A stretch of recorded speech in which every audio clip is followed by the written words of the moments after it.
Hello and welcome back to another episode of Vikings Happy Hour, sponsored by Lake Monster Brewing.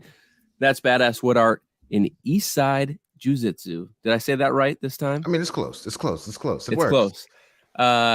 Remember to use promo code CT Pocket for 20% off any one item at that'sbadasswoodart.com. Moments away from the Vikings' first selection in the 2023 draft. I already know it. It was spoiled for me, but Ryan doesn't like the Twitter feed, and so I will let him. We gotta watch it live. We gotta watch it live. Go ahead. They're all really happy, and it really looks like Keenan McCardell's happy. Yeah, he's stepping up. I think he is, as he should be. Addison? Ryan, is it up yet? It should be Marvin Mims, but it's Addison, huh? I didn't say anything about that. No, if he's that happy, it's definitely not on the screen yet. They're so disgusting. The pundits are disgusting.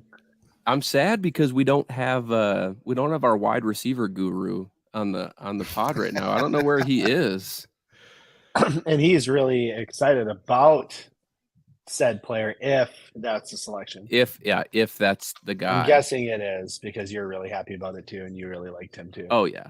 Yeah. Here they go. Here we go. Man, I really thought we were going to trade out. No, dude, this is perfect. This is a perfect pick for the Vikings. They're set up for a decade-long success at the wide receiver position.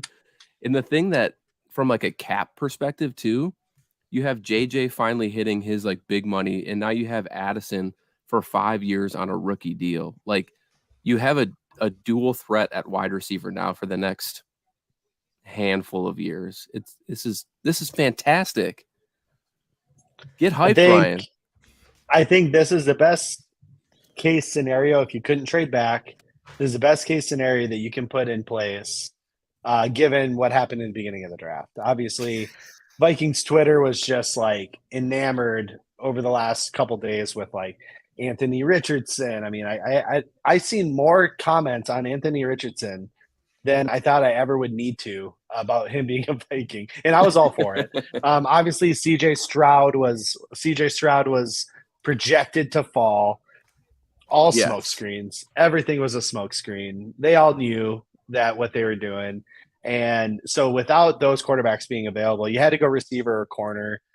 I would have definitely put in some consideration, and I'm sure they did with Joey Porter Jr. here, given his skill set and Flores' defense. But like you said, Matt, you're locked in with two. You have Justin Jefferson's clear one. Yeah. Jordan Addison on most teams could definitely be a one, or maybe like even like a strong like 1B, whatever you want to call it. Great routes, in and out of breaks, really quickly. Just really sure-handed receiver. I wish he was a little bigger. I think he can get bumped a little bit easy. But I think and that was my comp there too. Calvin Ridley. He's been able to make a living doing this in the NFL at that size. And if he follows in those footsteps, he's going to be a really great addition to this team. Jason, I feel like we haven't ever had like a show this offseason together with you. And I don't know where you stood going into this draft. So are you happy with Jordan Addison like being the guy that we just took? Like, I'm happy with the strategy that brought us to the decision. Like, obviously, it looked like their first choice was aligned with Ryan's. They were looking to get out of there. They were looking to trade back, and they like took calls until like the very last minute.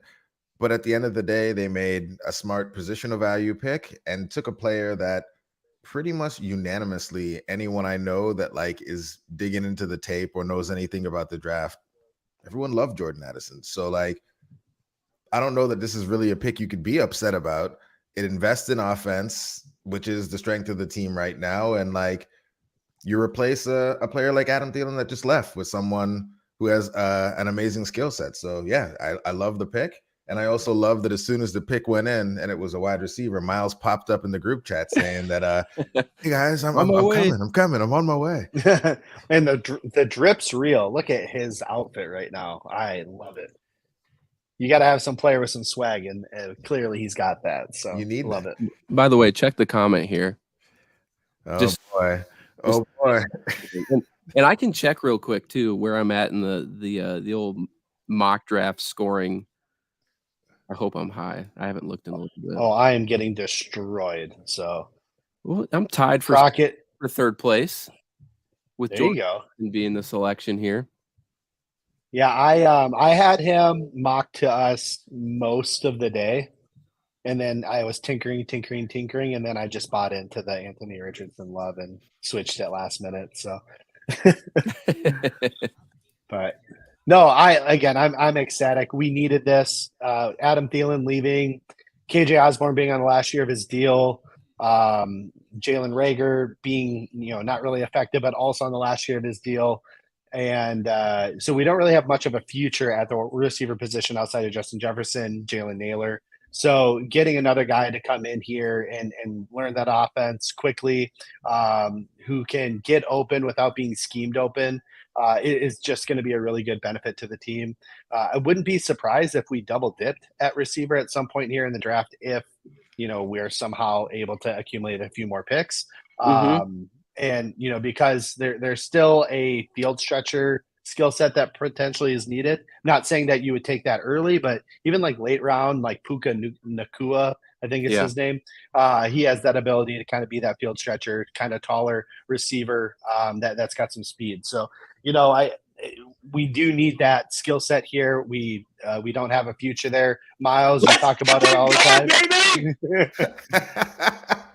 Miles, what have I been telling y'all? Yeah, you wanted it. You wanted it the whole time. Great pick. I know. I want to get your analysis here real quick. All I want to finish on my thought here is, Miles, you always talk about the need to be able to not just draft for today, not draft for this year, but you got to look at the future, right? And the future of the wide receiver position for the Vikings is grim. Like we have two guys on 1-year deals, basically. Our last year of the deals. KJ Osborne's been good. I don't necessarily know if we need to give him a second contract. I don't think he's been that good. So this allows us to have that flexibility next offseason to really evaluate that.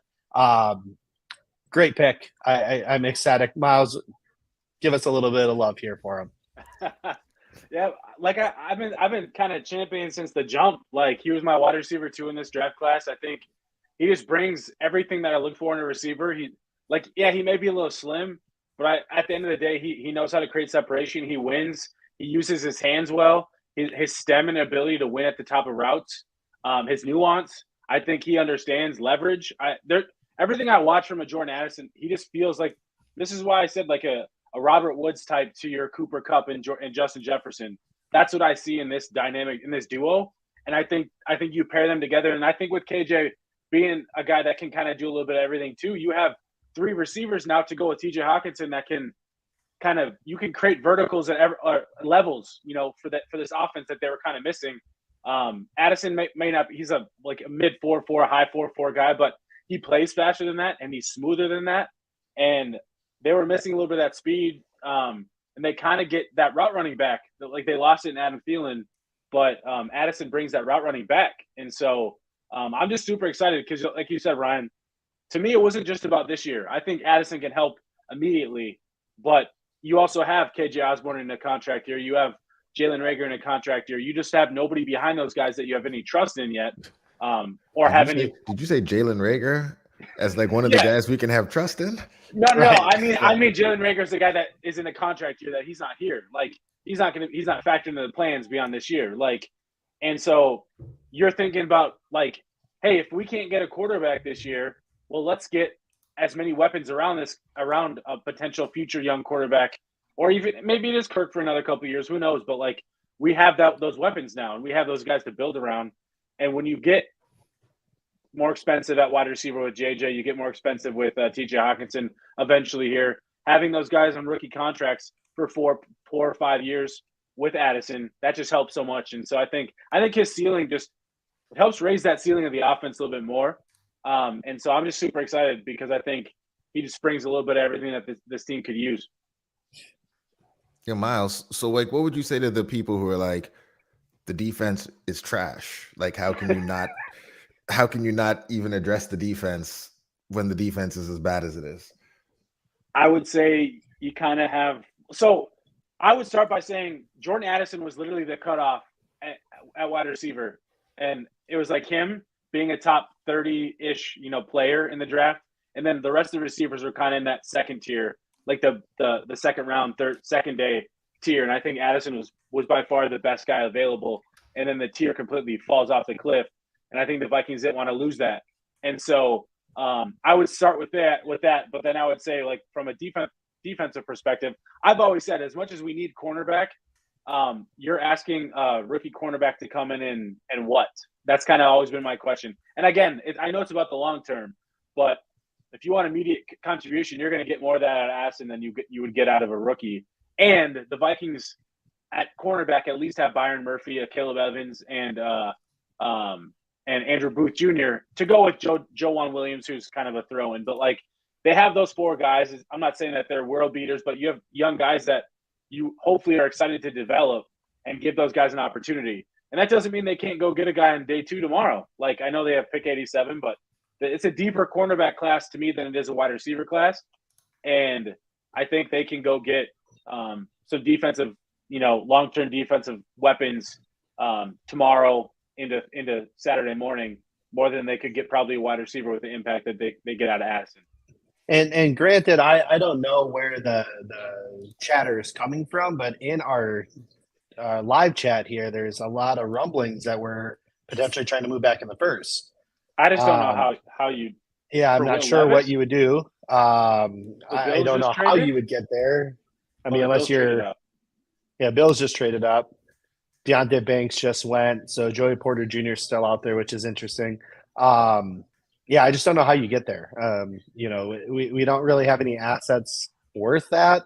And then, yeah, I mean, you have a third-round pick, I guess future capital, but, we keep kicking the can down the line every now and then here. Like, it kills the future drafts, right? Like, look at this year, we're struggling with picks.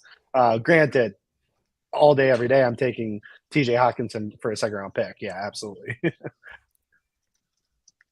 And now we got to talk that we should have taken, the quarterback out of Kentucky, Mr. Levis, Miles. There's a lot of steam about that early. And Vikings fans seem to get really excited about the possibility of getting a new quarterback in this draft. I guess, what's your thought on them not taking a quarterback of the future? You mentioned that there's no future at wide receiver after this year. You could say the same thing at quarterback, no? Yeah, and to be honest, if the Vikings had decided they wanted to take a Will Levis at 23, even if I'm not the biggest fan of Will Levis, I would have understood the pick, because I think at least there's upside. I think there's like opportunity to build around him, but they didn't, and so that tells me something. It tells me that Will Levis did, and to be honest, we had heard some rumblings that Will Levis might not be the guy for them. I'd always heard it was the top 3 guys, which I'm sure most teams, as we can see, it was the top 3 guys are kind of busts in this class. Doesn't mean those guys won't get opportunity, and I would assume Will Levis either goes, where is he? Maybe very end of the first, but I'd guess probably tomorrow. And him and Hooker are probably the next 2 guys.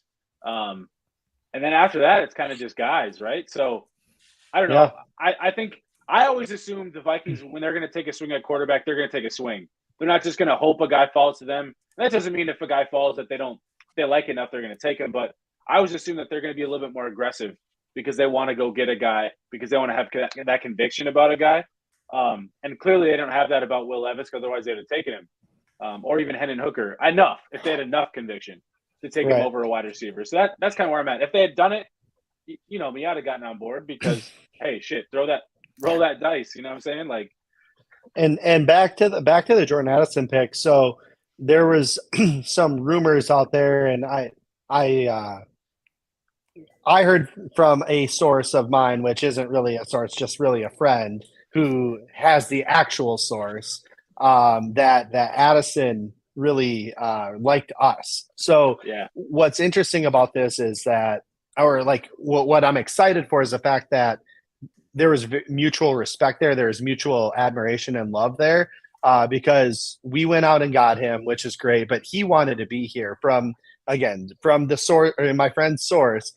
He wanted to be here. He fell in love with the facilities. He fell in love with the coaches, all the staff that he met with, and really told his people that he wanted to be here. Which again, I want people who want to be here. You know what I mean? Like it just makes that drive and that hunger just that much more for that player. Yeah, no, and I think if you're a receiver in this draft, why would you not want to come to Minnesota? There's like Zay Flowers going to Baltimore. There's more competition for targets. Then there's Quentin Johnston. There's more competition for targets. There's and then Jackson Smith and Jigba. More competition for targets. Jordan Addison, I know he's got TJ Hawkinson. That's competition for targets. KJ Osborne too. I'm not trying to dismiss him, but again, it's a future thing. Playing opposite Justin Jefferson, best receiver in the league, you're going to see more one-on-one opportunities. Like it's just natural, right? They're going to help each other out, and so this opportunity for Jordan Addison is as good as any of these guys. And I think that's what landing spot wise, why would you not? And it's a more of a pass first type of offense. Yep. Who the Bills traded with? I missed it. The Buffalo Bills With the Jaguars. with the Oh, okay.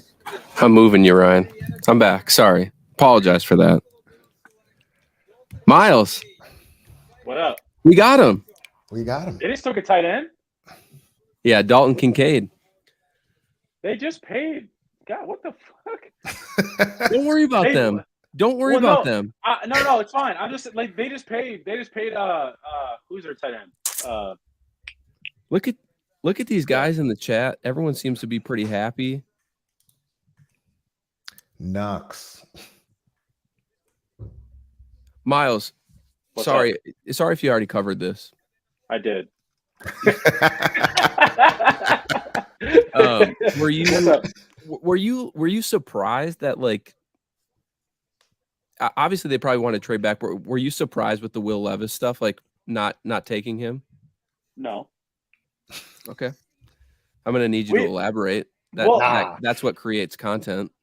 Out of the quarterbacks in the draft, I think it was clear that the Vikings and clearly majority of the teams, it was the top three guys, and then the rest of the guys were kind of that second tier guys that maybe we take a chance, but they're not guys that we're really are sold on. Mm-hmm. And so I think with the Vikings, I kind of touched on this right before you hop back in, but with Jordan Addison, it kind of felt like he was the last tier break at wide receiver, and then that tier break just falls off. I like Josh Downs, by the way, but I think Josh Downs is the tier below him, and I think the Vikings clearly saw that too, and maybe there wasn't an opportunity to trade up because they felt, or trade back, I should say, because they felt a team like maybe the Bills wanted a Jordan Addison, maybe somebody else, some of these other teams, so maybe they didn't want to risk moving back a few spots and risk those teams jumping up, or so I think they took the right approach if they didn't have Will Levis or Hendon Hooker as good enough to take a 23. They were trying though, man. They took that down to the last second to move back. I guarantee you they took all the calls that they could take to figure out it's either Addison or it's trade back. But we talk about the cornerbacks. It was kind of I know Banks was a huge name. Joey Porter's been a popular name recently, so kind of not surprised, but kind of curious. Maybe it's just because it's a deeper cornerback class than it is receiver. Kind of why they're maybe waiting there, or maybe they just don't feel cornerback is as big of a need as fans do. Sure. We got some good people in the audience here, so I feel like it's a good time to say, if you're not subscribed to the channel yet, help us get there. 3,000 subscribers. We're doing a giveaway, a custom SKOL piece from That's Badass, one of our sponsors. You got to get in here. It's I wish I should probably get one right over here. I should probably reach out and get one, but all you have to do is subscribe and you can be entered to win one. So Miles, one other question for you, and then I do have to hop off for a quick second again. I gotta go to bed. Shit. How does this comment make you feel, Miles? You've got to be kidding me. I'm a jump. Y'all good? You're gonna leave already? No, I'm just playing. Mary, it was me. I've been on the Addison train since the jump. It was me. No, it's all good. Yeah, I mean, a lot of good comments coming in here. We had, I think, Luke Shermock. It was asking who would we potentially go after if we did trade back into the first. Again, I don't really see it happening. We don't have the capital to be able to do so. Also, some of you guys are saying that this is rumored out there. I am not seeing it anywhere, but I'm also not really on Twitter right now. So, so I'll have a hard time finding that. If we were to make a jump back in, I mean, obviously some of the guys we already mentioned, right? Will Levis potentially. We heard throughout the process we didn't really like him that much. Now, could have been smoke screens and all that. I'm not sure. Hendon Hooker, we did a lot of homework on him, had that personal visit with him. That potentially could be one. Again, we need corners. Granted, it's a deep class, but you have Joey Porter Jr. out there, probably the best man-to-man. Well, maybe not the best. One of the better man-to-man corners in the draft. So for us to be able to go in and get one of those guys, if we had the capital, I'm having a hard time understanding where that would come from, though. You're definitely borrowing from the future if you're moving back up, because we don't have a player to trade to get up there. So reactions to this comment of Addison being a short Treadwell. Oh, damn. He creates very different players. Very different. Very, very different players. People are just saying it because it's pick 23. I bet. Maybe. Yeah, I mean, what Treadwell's thing was jump ball, contested catch type receiver. Addison gets open at will. I mean, he's just a very smooth and fluid route runner, can really stack receivers, sink his hips, get in and out of breaks incredibly well. Definitely more short. Well, Treadwell wasn't like not short-handed. He just had contested catch scenarios all the time because he couldn't get open. So yeah. It's a very different players. I think a very weird comparison. Addison, I don't get it. Addison kind of feels like I don't mean this as in like I kind of feel like Justin Jefferson in the fact that he kind of is getting overlooked, especially for how good he was in college.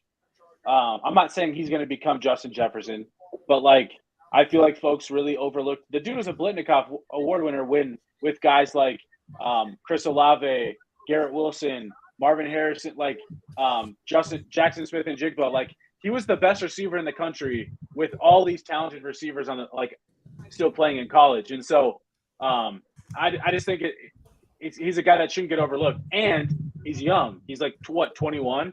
So I think that's another thing that we talk about is the Vikings really like the younger players, and so younger prospects, and I think that might have helped as well.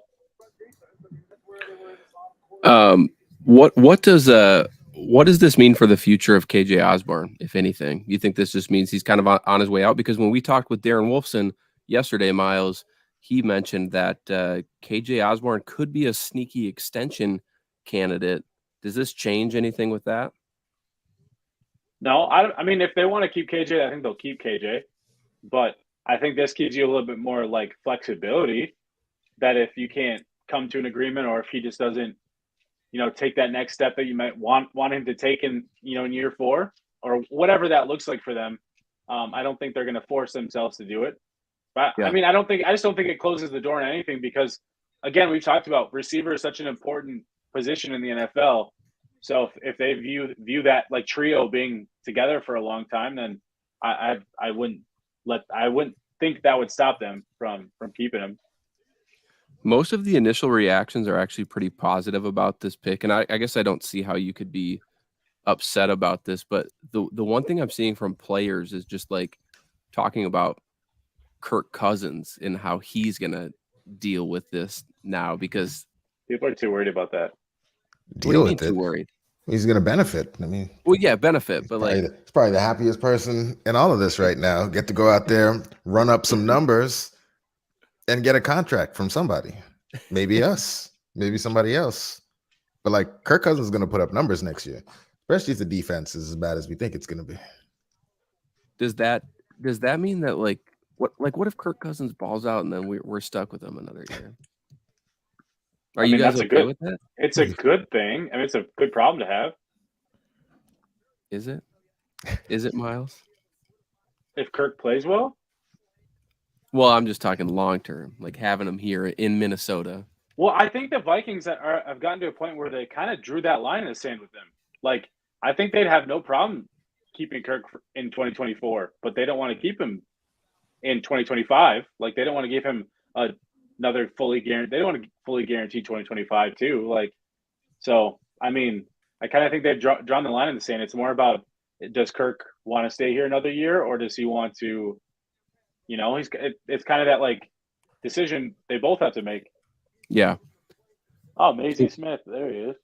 We're supposed to have Daniel House join us this evening, but I do want to ask you guys, what do you think the plan of attack is tomorrow? So obviously we didn't get any closure on Dalvin Cook tonight or Zadarius Smith. They don't have a second-round pick as it stands at 10-19 Thursday night. What do you think they do tomorrow? I'm not sure. I mean, it's a tough scenario because we have one pick next, just tomorrow in general, and then was 3 picks on day 3 there. So, you maybe look at even trading back from that 3rd round pick to just accumulate a couple more, or who knows? Maybe if they find somebody that they really like, they get aggressive with it. But it's tough. We have the Zadarius Smith situation. It'd be nice to get a pick from that, but my guess is we probably won't. It's so weird with the Dalvin Cook thing. We stand to make more cap space or cap savings if we trade him post June 1st. So obviously that would be any sort of future draft capital. So again, maybe them anticipating that, maybe even have parameters of a deal in place. As we've kind of heard from a couple of people, maybe we are willing to, give up a future 3rd to move into the 2nd, right? Coupled with our 3rd. They don't have a future 3rd, but yeah, something. Or like what I mean, like whatever yeah, pick that they think they're going to be able to get for Dalvin Cook, they can maybe package that into a deal. There's all these things that we just don't know yet, right? And they can kind of mitigate their risk by doing that, having deals already in place. Do you guys think that the Vikings could, if they don't find a trade this week, they could just post June 1 Dalvin then? At this point, like cut him post June, because I mean Darren Wolfson said that like the resolution is likely to come this weekend, so I would have to believe that they're going to do something. I just say that because if they like just like outright cut him, you're only saving just under $6 million, but you could, if you post June 1 him, you could save $9 million. And right. It's $3 million next year, but I don't really think that $3 million next year is that bad. Whereas they're really tight against the cap right now, or like heading into the summer. And so then you could get that money back from Dalvin. You have Brian O'Neill in your back pocket for restructure. So I feel like it would just give you a little bit more flexibility to add maybe some additional free agents that are available still. Because if there's some guys still available that could help them. Yeah. Back to your question about tomorrow, though. I'm with you, Ryan. I think they try to move Dalvin. I think maybe they try to move a Zadarius Smith if possible. But it kind of feels like they want to keep him. So, but Dalvin definitely feels like a guy that they want to move. So, I mean, maybe you can get a mid-round pick for him or something, or pick swaps, kind of like Ryan said, or what have you. But hey, if you can get a deal done and you can get a pick back just to add to it and save some money, they should. So, yeah, kind of an interesting situation just because they picked at 23 and then they're not another pick for 50. What, 50? Yeah, 54 more picks. Yeah, that's the tough part. It's like tomorrow's going to be just so boring unless we hear about something during the day. Yeah, maybe there's a Trey Lance situation or something. That'd be kind of cool. God, you know what? Honestly, we need to. Like, just need to do it. We got to get – I want a resolution on what the future at the quarterback position is. 100%. That's what And for me, I think I still personally would rather have Lance over Hooker or Levis. And it's nothing against those guys. I have nothing against either of those two in terms like I actually like Hooker better than Levis. I have no issues with Hooker. I know a lot of fans do have issues with him. I think he's going to be a good player in this league. but just the skill set that Lance has is just incredible. Now, obviously, we need to see it realized, but yeah, I'd be really excited about him, and he's still really young. Like I think he's younger than Hooker, and I think he's around the same age as Levis. So even after being in the league for 2 years already. Did you guys did you get a chance to watch Kirk Cousins on Bleacher Report tonight? You're asking the wrong group, man. I- Did you watch Kirk Cousins on Bleacher? Well, no, I didn't, but I'm just seeing it now. I'm just seeing it scroll through my timeline. So I was just curious if you guys had seen it. Right. Man, you know, I was at the school for assembly. Ryan was at the baseball diamond. And Yes. Miles was chasing probably those kids around. chasing those two kids around, you know? And I wasn't about to watch that shit. I wonder if I can Jason, share it. Jason, any thoughts on tonight? I know you kind of were facilitating. What are your thoughts, and where should we go from here? I mean, like I'm good. Like You're happy. Yeah, like if you're not gonna have one of like all the smoke that was which just was there was just too much of that beforehand for me to really buy the Vikings are trading up to 3 and all that stuff. Like it's like everyone got the same text message at the same time, and like the like Twitter Roast them. everywhere Roast just them, kind of like Jason. at the exact same time. This is what the Vikings are doing. So like I wasn't really buying that. And I'm glad they didn't just take a quarterback to take a quarterback, like Miles said. I think this regime, if they are going to do it, they're going to like actually like take a swing versus just kind of, hoping and praying someone falls to them, unless it's a mid-round sort of thing. So yeah, like I'm happy with this. Good position, good pairing with JJ. And I think it's something that'll benefit us for the really long term. The defense needs some work, but like this pick is great. We got Daniel House here now. There he is. Daniel, hey, what's going on, guys? How do you feel about the Vikings selecting Jordan Addison this evening? I tell you, Jordan Addison will get some nice matchups in this offensive scheme.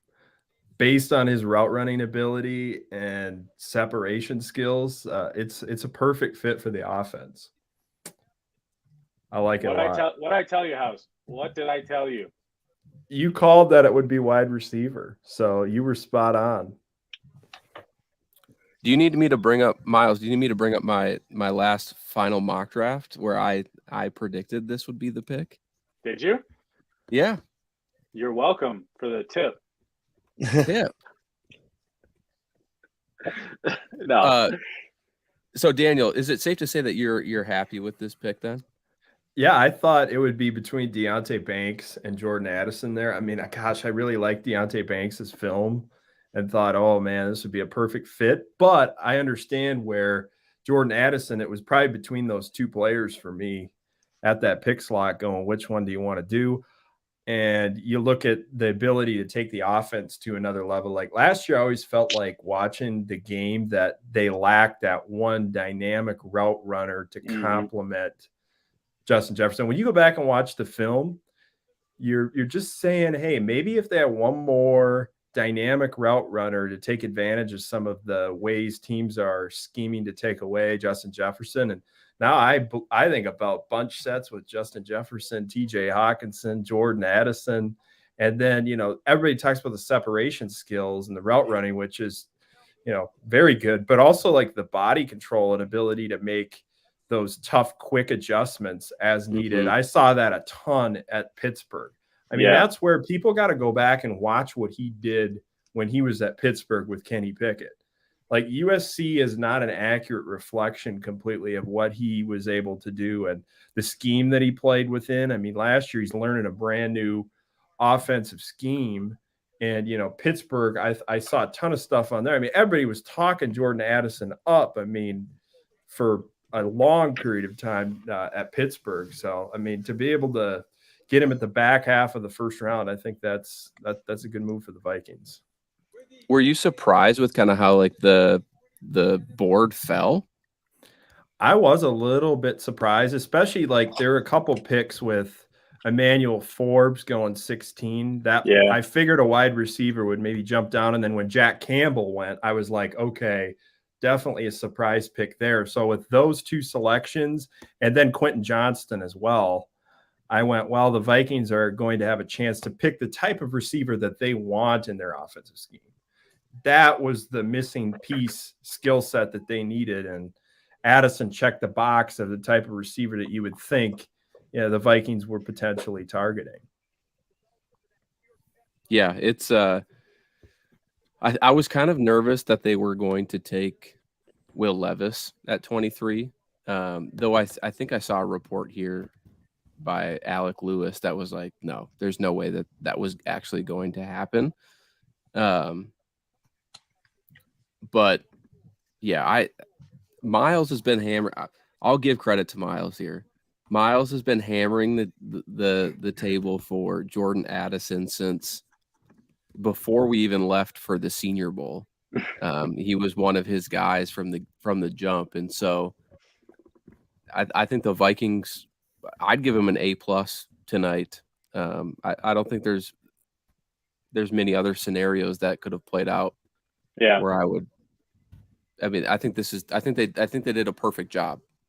If they couldn't trade back, and if they didn't want to risk losing, whether it was a Banks, Porter, Addison, if they want to risk losing any one of those three, which they likely would have, then take the guy that you had highest. And it sounds like Addison was that guy. And I was telling them how I think Addison, it was clearly that like last tier break of the first round receivers.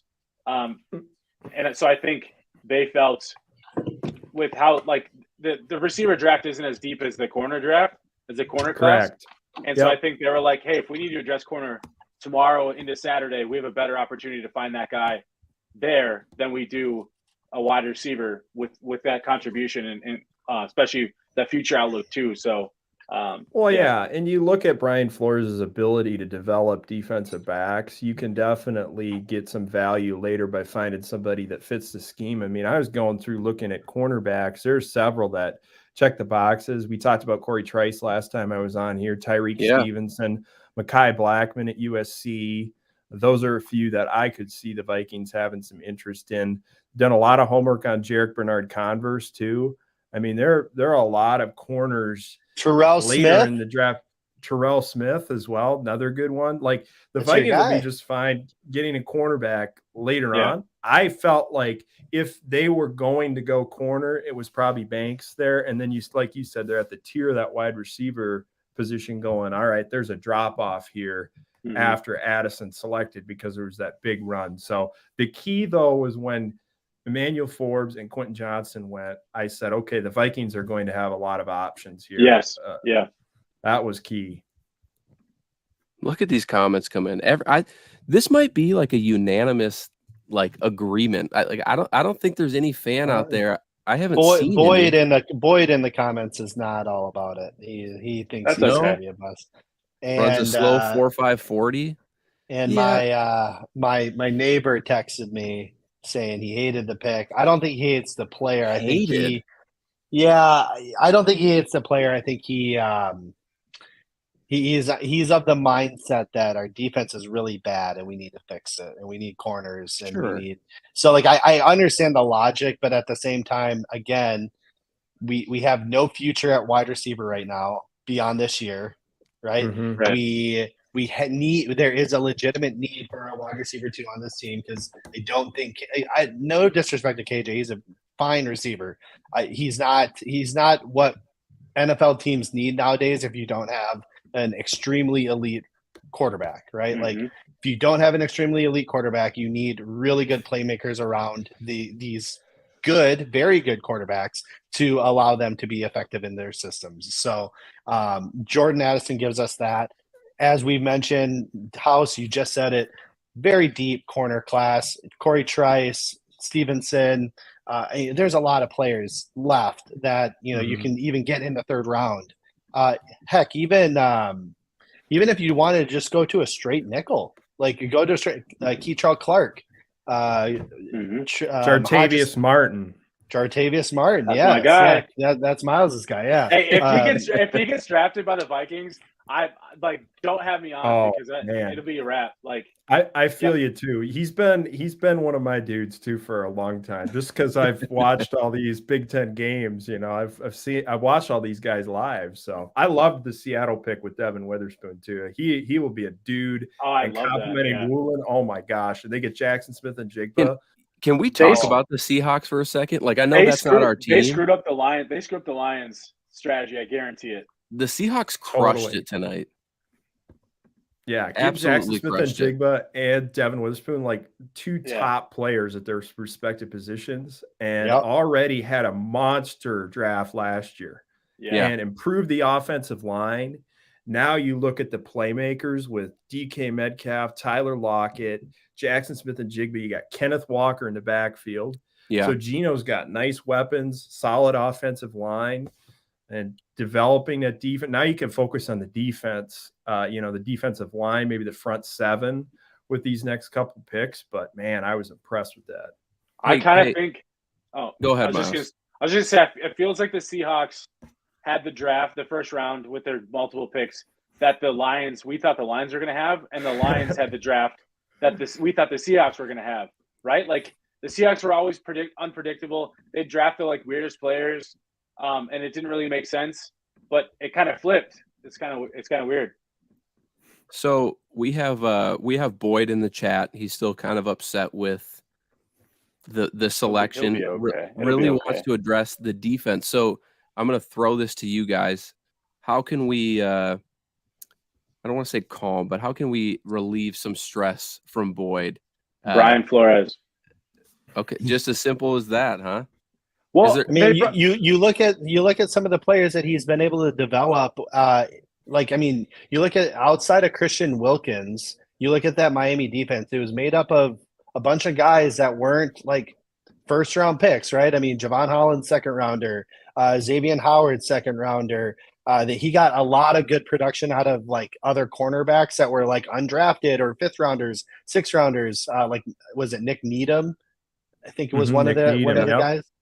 So like he can, and then you look back at his New England days. Jonathan Jones just got a big payday. That's an undrafted guy. J.C. Jackson, an undrafted guy that he helped develop and turn into a quality player, right? So like, and obviously he has got Bill Belichick there, but Brian Flores has the ability to take multiple talent and get the best out of them. So it wasn't a necessity to go ahead and get the first round guy. Well, and they want to create a sustainable defense too. They don't want to just create like flash in the pan. And I'm not saying that I think Banks would have been a great fit, but again, what we've talked about is they drafted, like this regime drafted Caleb Evans last year. They drafted Andrew Booth. They brought in Byron Murphy. They brought in Joejuan Williams. Like they want to let those guys play. And yeah, it might not work, but they need to see and get those guys opportunities to play and see the field. I'm all for like hedging the bet and like going and getting another guy that like might have a little bit more upside. I'm not disagreeing with that, but I think they have a plan with what they want to do specifically at like DB. They got Lewis Seen coming back. I mean, Cameron Bynum can maybe play in the nickel a little bit too. Like they have some versatility and flexibility at DB. And I think Flores' scheme in general is going to fit better than what we saw last year. And so like there might be that natural progression rather than just like bringing one rookie in to like think that player is going to like have this like major drastic impact the way that an Addison would, which I don't think would happen in year one. Mm-hmm. And then the Vikings brought in veteran defensive players. Like I'm not saying they're world beaters or anything, but like Dean Lowry, they brought in Marcus Davenport. You know, we talked about Byron Murphy. Like they have guys. Like I don't think we could ever expect the like jump from like basically one of the worst defenses in the league to like a top 10 defense. That was never. But I think Brian Flores himself and then some of the players they brought in can hopefully get them at least to like a little bit more of a middle of the road and just be a little bit more consistent than anything. And I don't think that's too much to ask. So I was all about loading up in the draft on offense and then using future like cap space to continue to load up on defense because I feel like that's just an easier approach. Did the Eagles just mess around? It's Nolan Smith. Nolan Smith still Yeah. on the board. Yeah. Someone Did was they saying just that. mess around and get That'd be crazy. getting Carter and Nolan Smith in this draft like that? Would just be insane. Yeah, just add another Georgia playmaker on defense. Jeez, yeah. I mean, Another they'll have like the 2020 The- 22 starting defensive line. Yeah, and Besides Jordan Trayvon Davis, Walker. Nolan Smith, Jalen Carter, got N'Kobe Dean. Like, it's Yeah. crazy. There I is mean, we'll see if they pick him, but yeah, I mean, it seems like a slam dunk pick here. there's two things. One, Ryan, early on January, you said it consistently on the show, but one quarterback always falls, and it's been Will Levis tonight. Mhm. I mean, we're at pick 30. I do He not looks like see Bo him. Callahan right now, man. Like, Yeah. he's not happy. How Yeah. far does he slide? That's the question I have. I mean, he's on his phone right now scrolling Twitter, Yeah, wondering I the same mean, thing.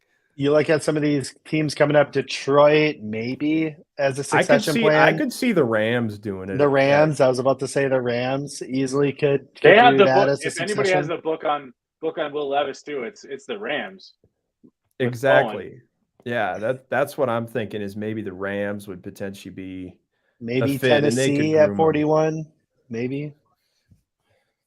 I don't know. Yeah, it's crazy. But the other But guy I mean, that when you look at it, the whole process of evaluating quarterbacks, we're not in the room to be a part of the interviews and the workouts and talk to all the people that they get to talk to about these guys. So Right. when I hear things about quarterbacks, I always say we're not getting all the information just because we're on the outside.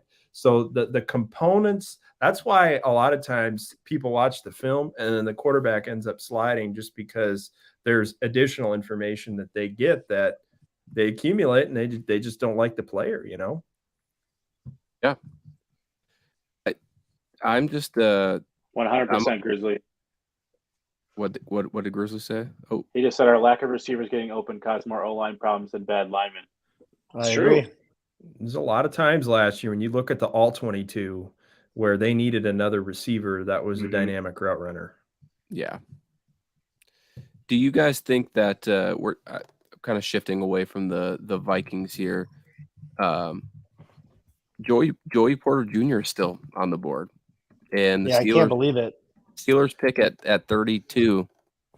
I hope they that's take him. Hope they get him. I did too.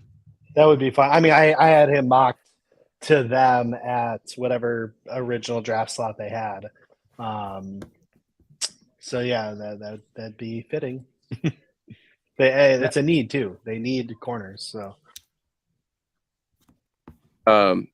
Daniel, tomorrow, what are you looking for from the Vikings?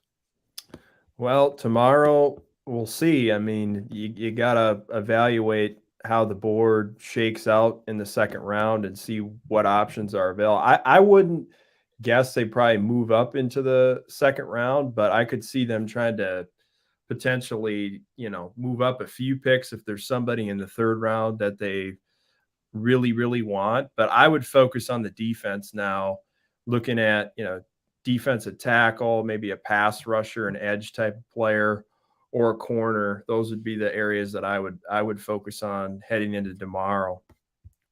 Any particular players you're hoping for? Yeah, I mean, in the pick, it's tough because you don't really know like who's going to slide in the pick ranges. But I was very impressed with Derek Hall from Auburn. I felt like he was somebody that had Brian Flores written all over him as a potential edge with some versatility that could help the Vikings out immediately. I would say corner tomorrow too. You got Cam Smith out there, Tyreek Stevenson, Corey Trice. Didn't get the corner in round one. Only one I would have considered picking was Deonte Banks in the first round. That's it. Otherwise, now I focus my attention strictly on Cam Smith. I think Cam Smith is the best remaining cornerback available and would be an outstanding fit as well. So maybe you can finagle a way to get up into the second round. I don't know if it's possible, but it would be nice to have that second round pick right now because I think there's a lot of talent out there. Bulldogs are back at it. You're a good call, Ryan. yeah, No way. They pick Smith. Yeah, well, I mean, Did they? I legitimately thought they would take him at 10.